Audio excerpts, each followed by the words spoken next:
Too much wind around here for them. I know, but it's fantastic. Because I used to wonder if I was going to pass out or not before I finished my sermon, so I'm really glad that there's actually air there now. No time lucky.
As somebody once said at a meeting I was at, any devices that are older than Elizabethan and Shakespearean in time, please quiet.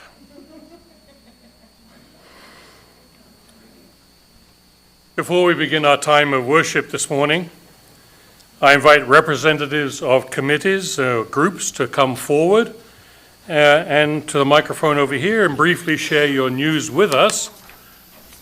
So, do we have announcements? Come on, James, hurry up. I was a little further back than you. I know, I don't know why you like to sit back there. Anyway, today is camp day. Yay! Indoor camp day. Yay! Because, no.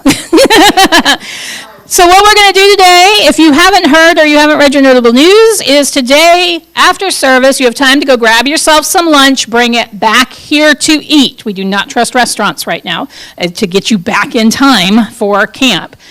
And, I mean, we do, but they're not going to... I know what happens when a bunch of UUs go to the restaurant for lunch. After church, you show up around 2:30, 3 o'clock. We would like you back around 1. 12:30 to 1 o'clock, we're going to have tables set up for eating. We're going to eat together in like an indoor picnic kind of style. And then we're going to have camp activities, and it's going to be so much fun, and we invite you to stay if you hadn't thought about it or hadn't known about it, and you can, please stay. James, what are some cool things they might be doing today? Well, we will have a paper campfire that we will gather around and sing fun camping songs. We will have 6 different craft stations, each with a craft related to a UU value. This includes a little sneak peek, kites. It includes weaving pot holders, one of my favorites. It includes making things with air dry clay, and 3 other crafts that you'll have to show up to go ahead and learn about. So, and after that, we'll have another camp circle and have a great time. So come on out, grab your lunch after service, come back for camp, and let's enjoy a fun time exploring our UU values and getting a little sample of what Youth UU Sleepaway Camp is like. But without the sleeping away. Y'all are going home after this.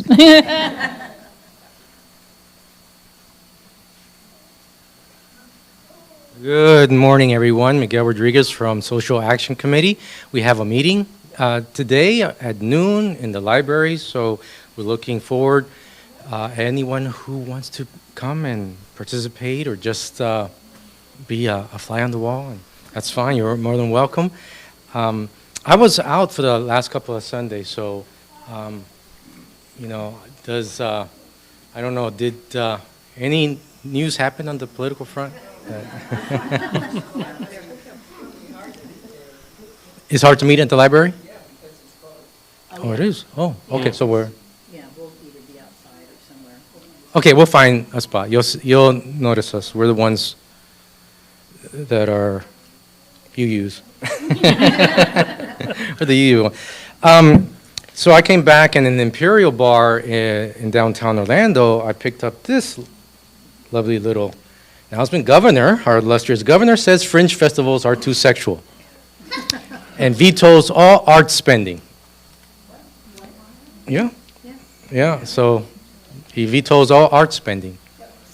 So, yeah, that's not important anymore, right? And, you know, and on that note, this is what we're seeing on a state level, state by state, but after November, we may see this nationally. On Project 2025, in its promise number 1, restore the family as the center of American life and protect our children, it says, the next conservative president must make the institutions of American civil society hard targets for woke culture warriors. This starts with deleting the terms sexual orientation and gender identity, diversity, equity, and inclusion, DEI for short, gender equality, gender equity, gender awareness, gender-sensitive abortions, reproductive health, reproductive rights, and any other term used to deprive Americans of their First Amendment rights out of every federal rule, agency, regulation, contract, grant, regulation, and piece of legislation that exists. They also state, transgender ideology has no claim to First Amendment protection. Its purveyors are child predators and misogynistic exploiters of women. Their product is as addictive as any illicit drug and as psychologically destructive as any crime. And the people who produce and distribute, well, it says pornography should be allowed. The people who produce and distribute it should be imprisoned. Educators and public librarians who purvey it should be classed as registered sex offenders, and so on and so forth. So this is just the attack on the LGBTQ community. Wait until you hear about African Americans. Wait until you hear about attacks on other liberal institutions and churches like ours. So this is what we're going to be talking about at the SAC committee today, how we're going to share this information with the community and our congregation, how to get this out, because there are even people on both left and right that are very disturbed about what could happen after the November elections. Thank you.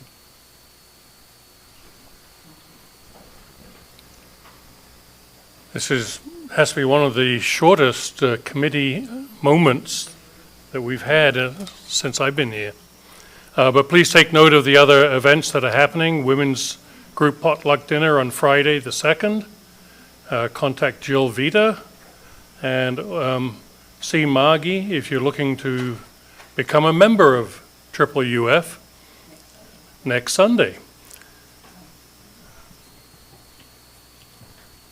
On behalf of programs, next week we have a former speaker returning, Harry Coverston, who hasn't spoken to us probably in 15 years or so, but he's a Franciscan Episcopalian priest, and he's going to be talking to us about immigration and his thoughts on that and what we might can support and do, and we're planning an after-service discussion with him as well, which will be a little tricky with space, but we'll figure it out, because he said, my words are going to take the full 30 minutes, and I'd really like to flesh out the issues a little bit more with people. So I think it'll be very important to start learning more about that. So anyway, that's next week. Thank you, Martha. For my opening words this morning, today is National Parents' Day. And so I have chosen some short quotes on parenting. My first one comes from Maya Angelou. She says, "It is time for parents to teach young people early on, to teach them that in diversity there is beauty and there is strength." And then from those in them who enjoy the music field, Elton John says, "I grew up conservative because my mum was a conservative. And when I finally realized what conservatives were, I changed my mind immediately." As children, we tend to copy our parents. Greg Norman says, "I owe a lot to my parents, especially my mother and my father."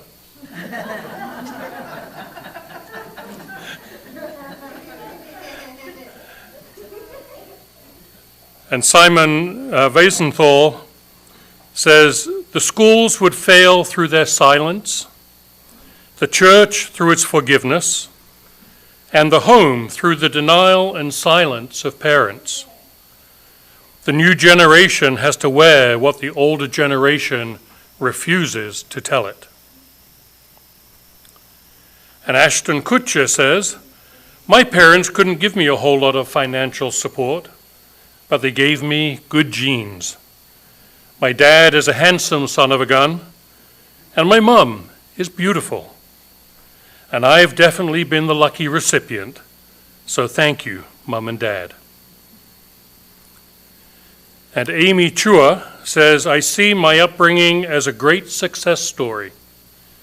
By disciplining me, my parents inculcated self-discipline. And by restricting my choices as a child, they gave me so many choices in my life as an adult. Because of what they did then, I get to do the work I love now." And finally, Roger Moore says, "Teach love, generosity, good manners, and some of that will drift from the classroom to the home, and who knows, the children will be educating the parents." Our opening music this morning is hymn number 322, "Thanks Be for These." We'll sing verses 1, 2, and 5, and we'll be led by Janet. Yeah, please rise as you're willing and able.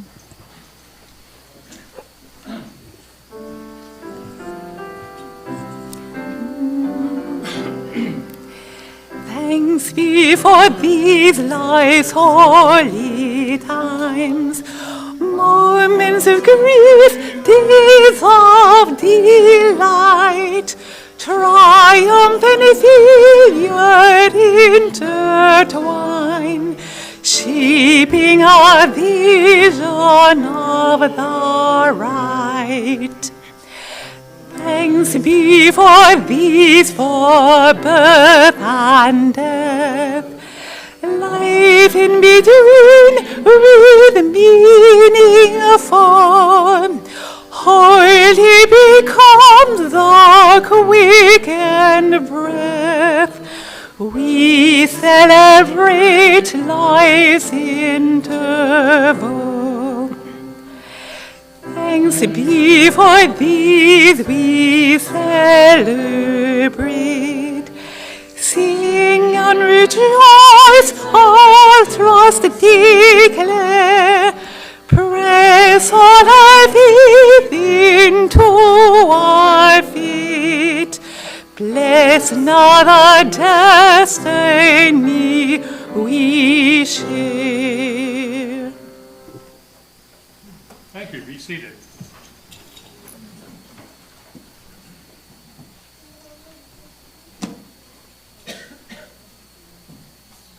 This morning we have our lighting of the chalice, and this morning Luna is going to come and light it for us.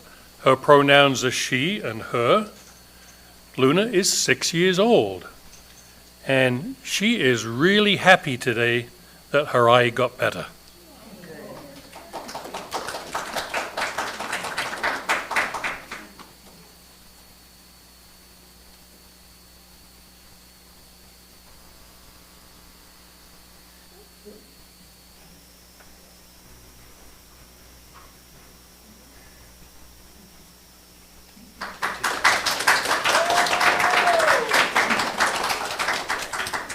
And please join me in the saying of the words. In the light of truth and the warmth of love, we gather to seek, to sustain, and to share. And now we repeat the words of our affirmation. This says who we are as a congregation. Love is the spirit of this church, and service is its gift. This is our great covenant, to dwell together in peace, to seek truth in love, and to help one another. I want to wish a warm welcome to all of you who are gathered here today.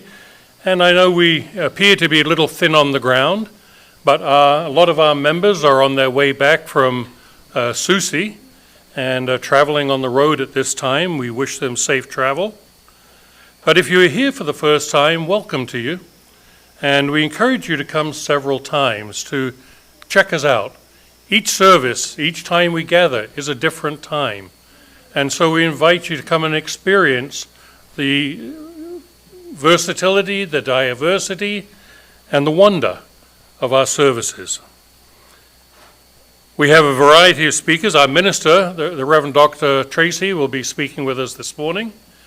But we have other speakers that come from the field of academia, from local charitable organizations, and even from members of our own congregation who speak to us.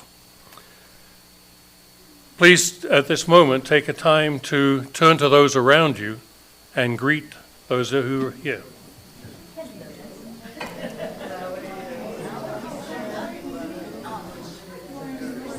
I'm not going to say hi to you again.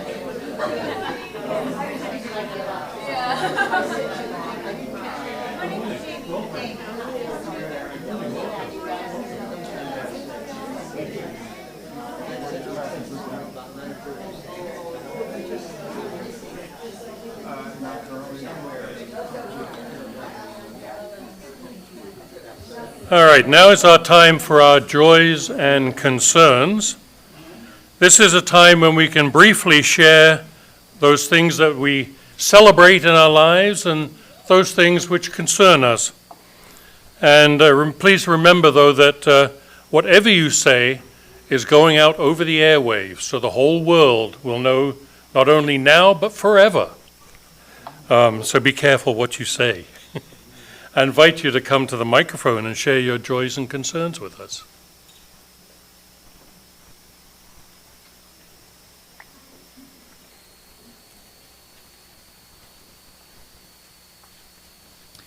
Hi, Chloe Hatfield. Tomorrow's my birthday.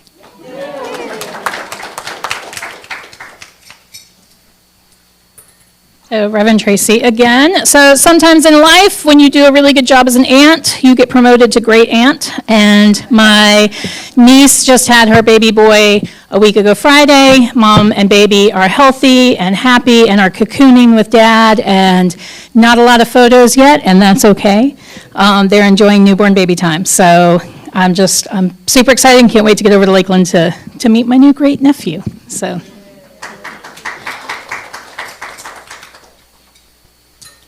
Well, I have some exciting news, Martha Kirby, about my daughter. She's been in, for those of you that may know, she's been in England teaching for a year, and she comes home next Friday. So I'm excited. It's good to have her back in the States. It's been a great year with a lot of learning and growth. So she'll be back in Tennessee. It's not like she's going to be in Orlando, but still be a lot closer.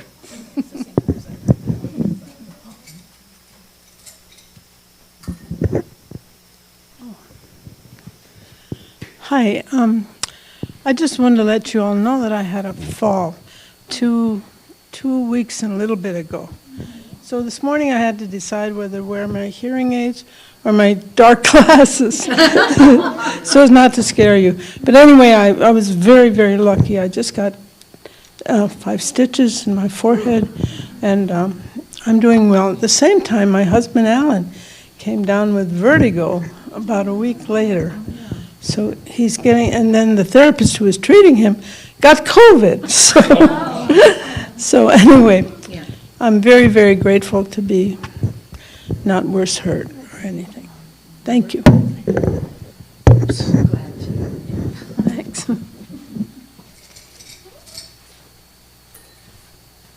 Hello, Amanda Major. I just got back from a lovely trip to New Orleans to visit my great-grandmother, my mom, my dad, and all of them. And I went on a Voodoo Queen tour, where I learned quite a bit about voodoo in New Orleans. So yeah, that was very interesting. Thank you. Hi everybody, my name is Luna. I had good times with my mom, and I hope everybody's having a good time too.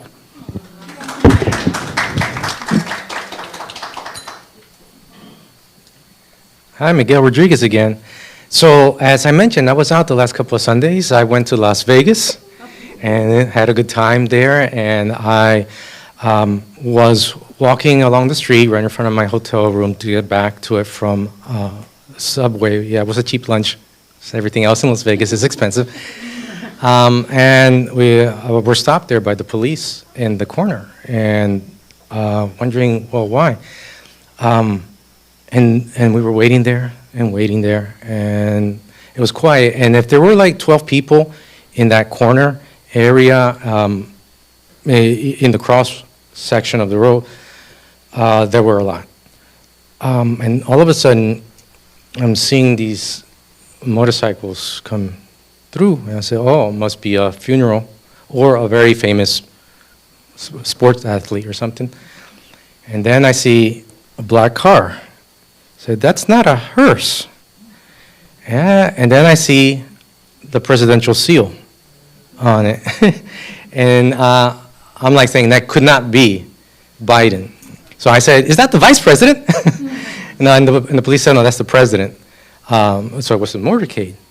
And because of the dum-dum popos did not tell us that before, I didn't get a picture of the, but it was, it dawned on me after the news a little later, watching the news, that was perhaps his last campaign trip, in Las Vegas. And it was also interesting that just maybe not even 2 miles, or maybe a mile and a half away from where he passed, he crossed over Las Vegas Boulevard.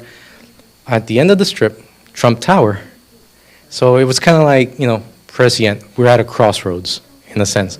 So it was interesting. So it was more of a joy, though, that I had a good time, and I saw something that I probably would really never see in my life, a presidential motorcade, and that is impressive. Very, very impressive.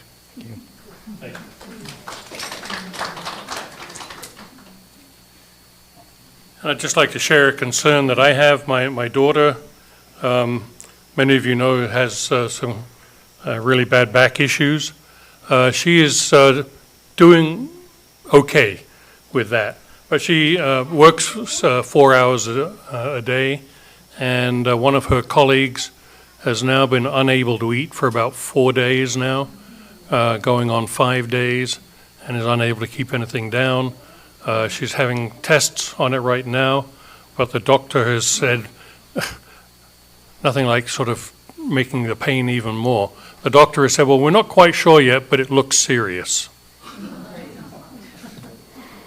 Go figure. Anyhow, please keep Sarah in your thoughts and prayers, if you would. So, we've heard many joys and many concerns this morning, and we still carry some in our hearts. I invite you to take a moment of silence and lift up those praises and concerns that we have shared and that we carry with us today.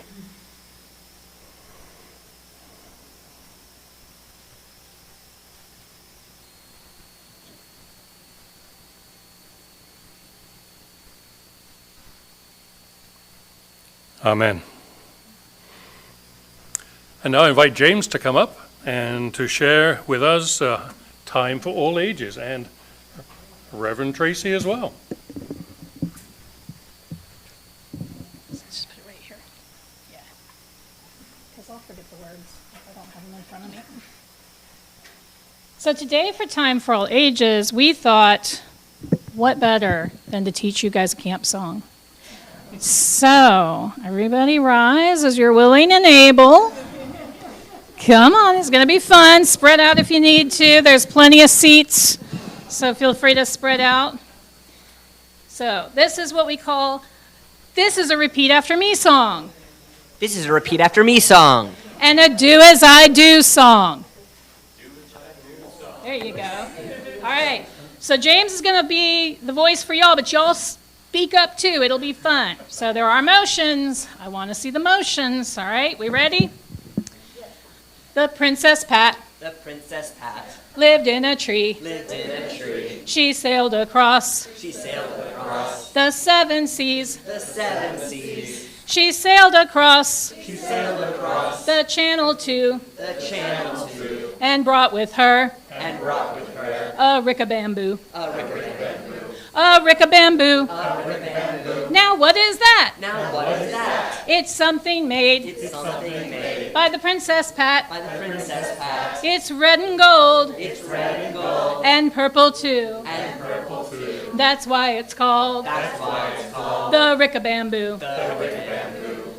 Now Captain Jack Now Captain Jack and his mighty fine crew and his mighty fine crew sailed across sailed across the channel too, the channel too, but their ship sank, but the ship sank, and yours will too, and yours will too, if you don't have if you don't have a rick-a-bamboo. a rick-a-bamboo. A rick-a-bamboo. A rick-a-bamboo. Now what is that? Now what is that? It's something made It's something made by the Princess Pat. by the Princess Pat. It's red and gold It's red and gold and purple too. and purple too. That's why it's called That's why it's called the rick-a-bamboo. the rick-a-bamboo. There you go. Congratulations. Thank you guys for participating. I had so many of these songs stuck in my head when I came back, and so I was like, oh, I am absolutely teaching these to the church to get them out of my head. So, welcome. And if you want to learn more or do this again and learn more songs, join us after service for Camp Day. Yes. Be here by between 12:30 and 1 for lunch. We'll be getting started about 1:30. We start lunch at 12:30. Start lunch at 12:30. Start the other stuff at 1. Yes, at 1. Yeah.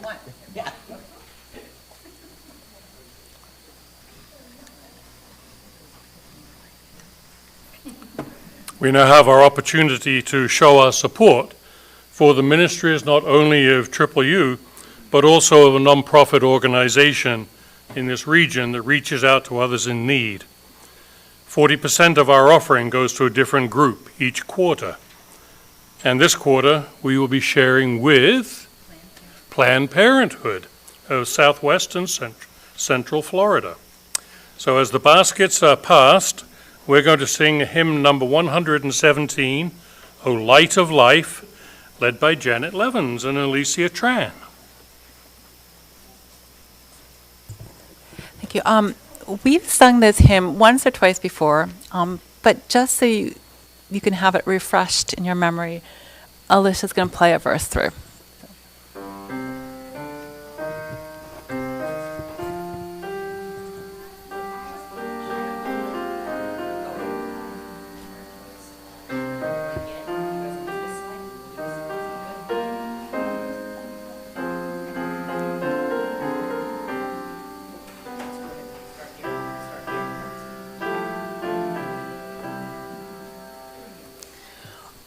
O light of a life that lives in us, help us to turn away from war. Reveal thy hate that lives in us, help us to live no more in fear. Save us, save our children. O light of love, rain down on us, help us to heal our wounded world.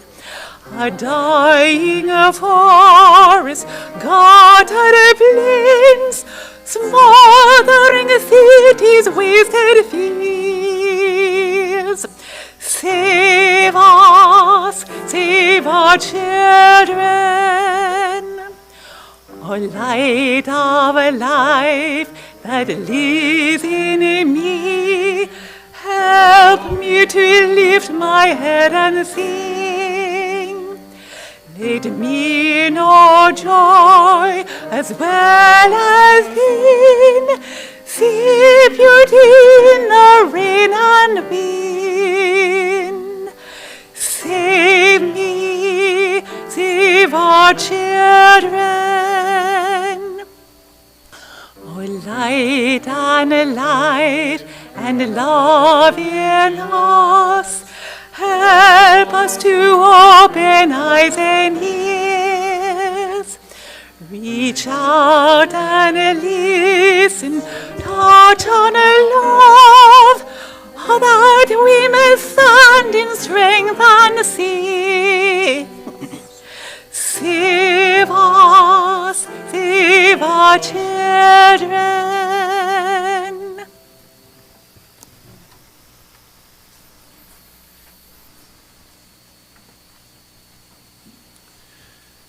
And now let us sing our children out as they go off to their time of education.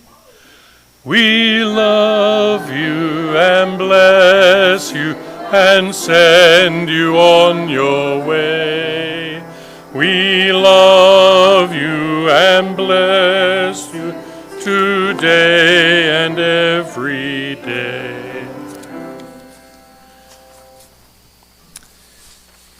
This morning, our own Reverend Dr. Tracie Barrett is going to speak to us about Parents' Day.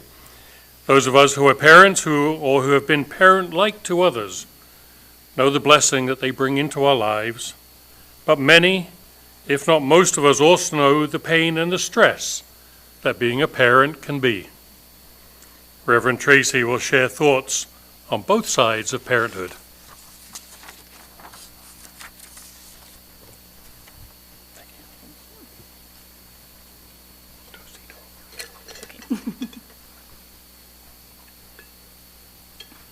All right, I'm almost tempted to make y'all move up, but I won't do that.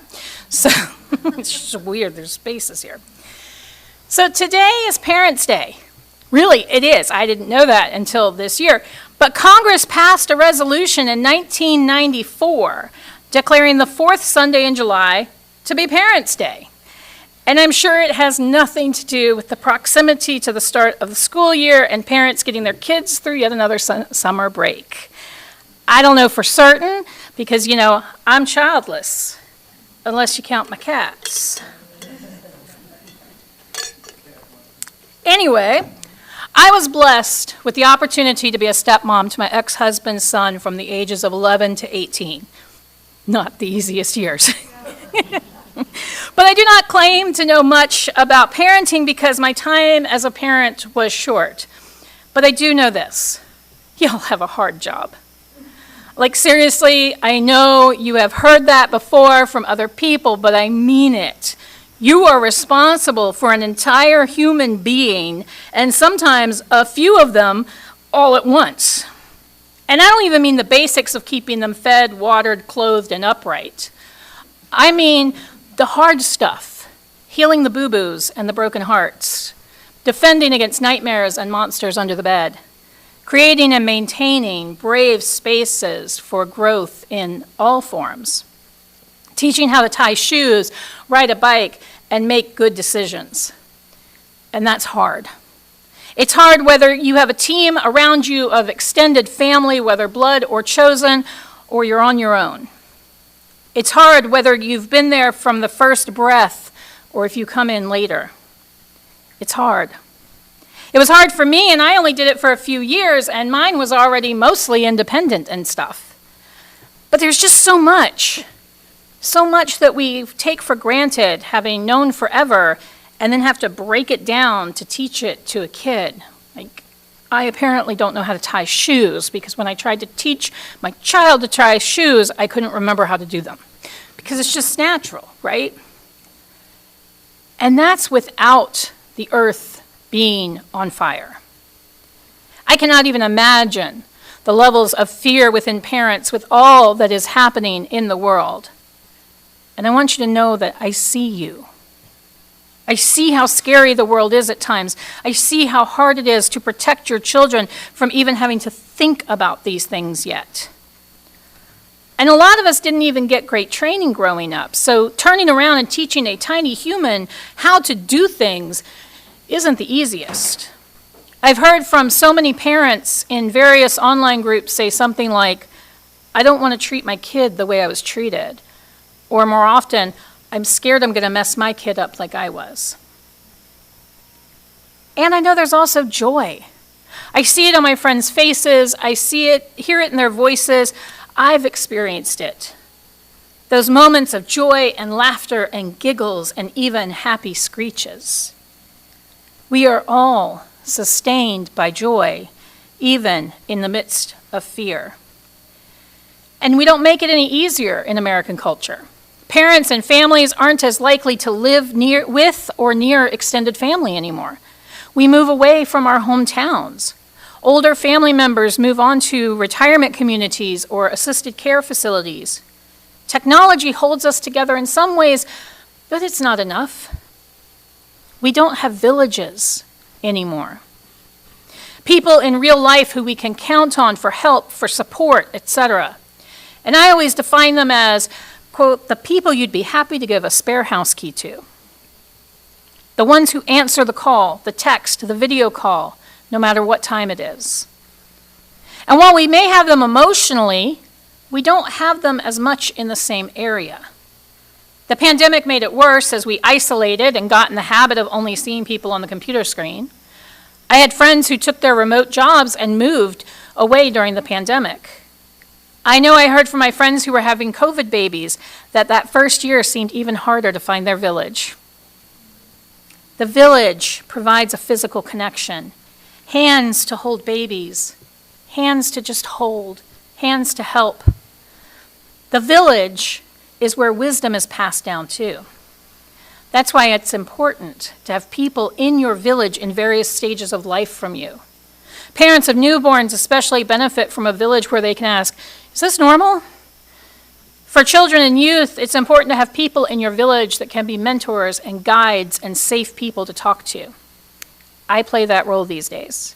I'm the bonus auntie to about 12 nibblings. That's the gender-neutral term for nieces or nephews. 12 nibblings and counting, and also an aunt, officially to 3 more. I take my job very seriously. Some of the bonus nibblings are still children, and some of them are adults with their own families now. And they all know the same thing. They can call me for anything, anytime. An ear, a shoulder, a ride, a hug, support, however that looks like. And being part of their parents' villages, I'm able to support them as needed.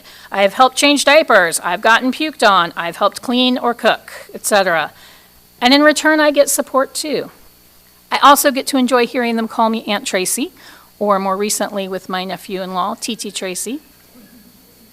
That village is important for all of us, not just parents, because we all need to have a space where we are supported and loved and encouraged to grow, no matter how old we are.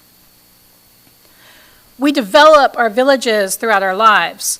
Our first village outside of family starts usually at a school or a faith community, and this is where we start choosing our friends who we will count on. How many of you are still in regular communication with someone you met in elementary school? Not just Facebook likes and occasional comments, but actual communication regularly. All right, a few of you, me too.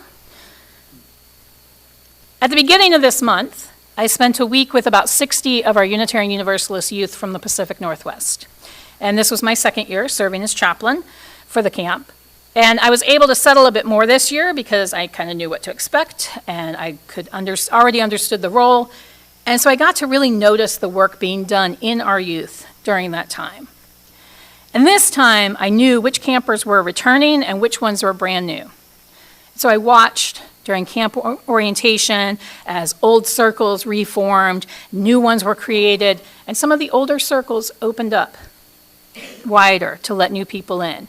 We have a phrase in camp culture called be a croissant, not a donut, so that there's always room for people to come in. Now, during hangout time, on the first full day, the chaplains met to point out to one another any camper that we thought, we want to make sure we have eyes on. These are campers who seemed to stay off to the side, who were distant even when in a group, campers we knew who were dealing with things and might need to talk. This year, by the second day, most of the campers that we had on our list were fine. The ones who seemed distant were connecting with others, and returning campers were making sure to talk to newer campers and integrate them into the culture. By Thursday night, campfire worship always takes on a different tone.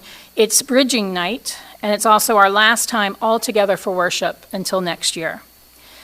Campers who had just met were crying while holding hands and locking elbows just as much as the ones who have known each other for years, boo-hooing about it being another year before they can see each other. These youth found their village. I know they did because this year all 4 of the bridging campers said the same thing. I wasn't sure I wanted to come back each year, but I'm glad I did. I've made friends for life here, and you can too. If you're thinking of not coming back next year, please do come back. I promise it's worth it. And finally, camp gave me a tribe to call my own, where I know I can come to no matter what. Smoke got in a lot of the leadership eyes, and it was not that we were crying, it was smoke. That caused a lot of sobbing. But how many of you have friends that you're still in regular contact with from young adulthood, undergrad, grad school, etc.? Like those tend to be, as we become adults, more of our fixed friends and village. This year at camp, the majority of the leadership team stayed in the same cabin. We each had our own rooms, and we had 2 bathrooms, and a living room, and a kitchen and dining room, and that last part is important.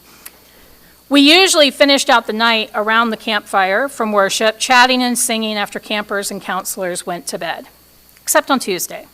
That's movie night, and the campers all go straight to bed after, so the staff all heads to bed around the same time.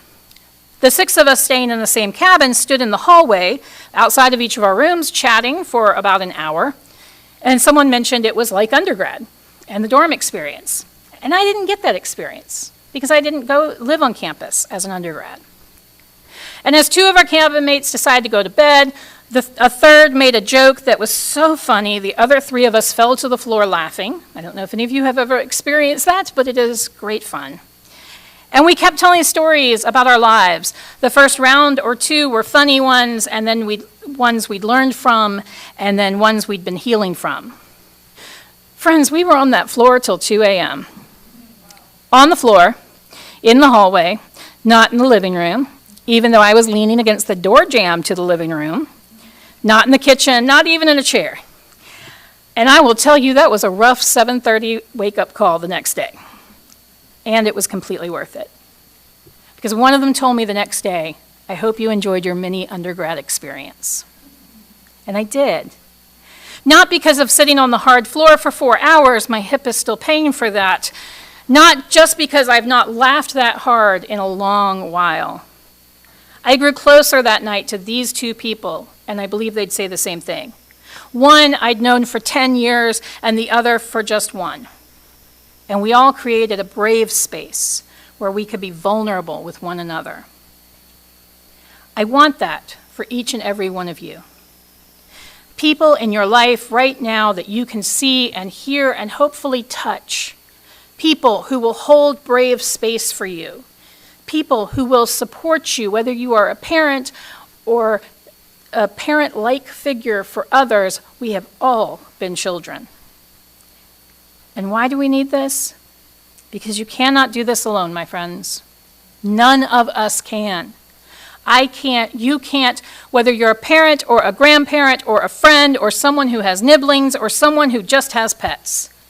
This world is too hard, especially now. We need people we can sit with, laugh with, cry with, scream with, not at, with, rejoice with. We need people who can hold a brave space where we can be vulnerable with each other, with our questions, our doubts, our concerns, our pain, our heartbreaks, our fears. We need people who impart wisdom and knowledge to the youth in our lives and even to us. And that looks like a lot of things: mentoring, teaching, living our values in all that we do, writing, advocating, guiding. We need people who will rise up and help when someone needs help. And that looks like a lot of things too: babysitting, providing food, clothes, or shelter, providing direct monetary aid, transportation, advocating, visiting, listening. The good news is you all are here. This community is one village you have. If you have not felt that yet, I encourage you to be brave. And if you feel that and have for years, I encourage you to be like our returning campers and find new friends. You have the unique ability here at Triple U to be a multi-generational, multicultural, diverse group of people. As I've watched the RE program here grow over this last year, I can't help but smile. Knowing that our kids will grow up knowing other Unitarian Universalists to be part of their villages. Knowing that our parents will have support from those who have gone before and can be support to newer parents on the journey. Knowing that we have a wide variety of bonus family archetypes for our kids and our youth to be a place of wisdom and support. You've heard me say this a lot over the last 3 years, and you're going to hear it again today and probably my last 2 sermons next month too. You cannot do this work alone. You need one another. Here at Triple U and outside these doors. And as new people come looking for a village here, make the circle wider still. Amen. May it be so, and blessed be.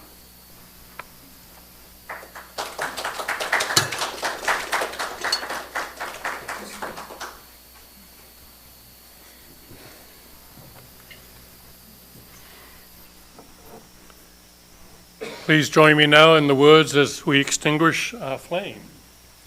We extinguish this flame, but not the light of truth, the warmth of community, or the fire of commitment.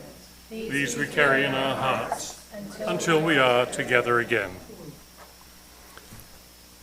Our closing music this morning is hymn number 301, Touch the Earth, Reach the Sky. We're going to sing verses 1, 2, and 3. And if you can and are able, please stand and join me.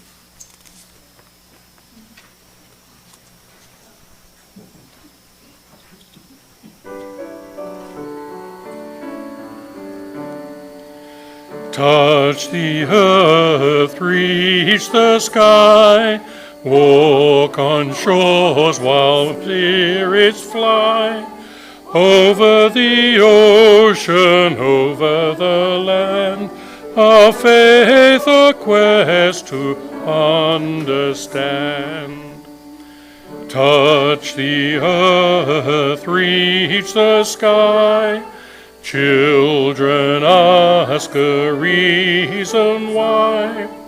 In our lives the answers show, and by our love they learn and grow. Touch the earth, reach the sky. All are born and all shall die. Lies the time left in between to fall a star, to build a dream. Please be seated.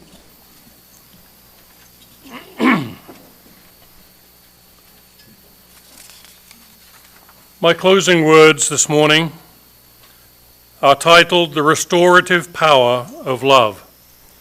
Words written by Sherry Prudhomme. She's an assistant professor of religion and education at Star King School for the Ministry in Oakland, California, and she's a UUA pastor.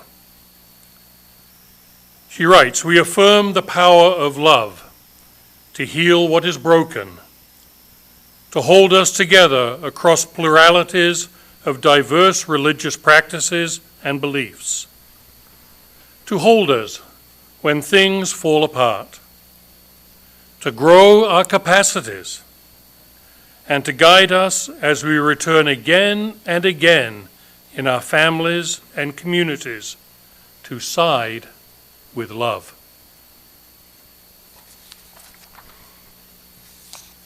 My friends, our time of gathering and worship has ended. Now our time for service begins. So go out into the world, be strong and of good courage, hold fast to that which is good, render unto no one evil for evil, but go forth rejoicing in the power of the creative and loving Spirit. Thank you all for being with us today. And please join us for a time of refreshment afterwards.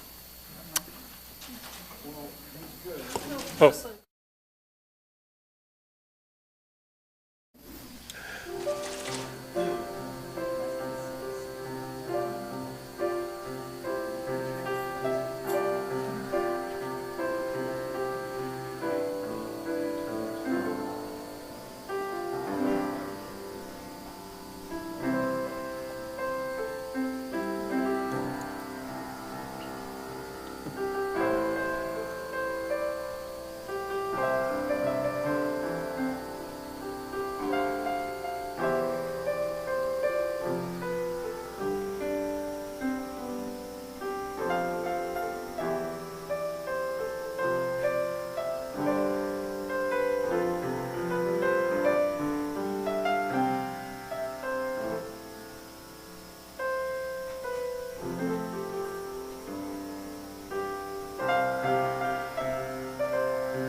Thank you, Alicia.